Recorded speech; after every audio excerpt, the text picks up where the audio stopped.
ಎಲ್ರಿಗೂ ನಮಸ್ಕಾರ.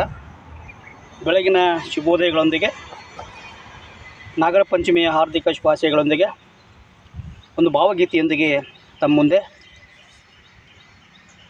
ಎದೆ ತುಂಬಿ ಹಾಡಿದೆನು ಅಂದು ನಾನು, ಮನವಿಟ್ಟು ಕೇಳುವಿರಿ ಇಂದು ನೀವು.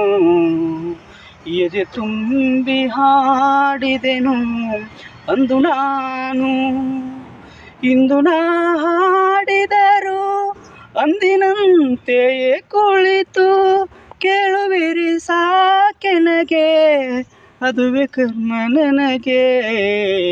ಎಲ್ಲ ಕೇಳಲಿ ಎಂದು ನಾನು ಹಾಡುವುದಿಲ್ಲ, ಹಾಡುವುದು ಅನಿವಾರ್ಯ ಕರ್ಮ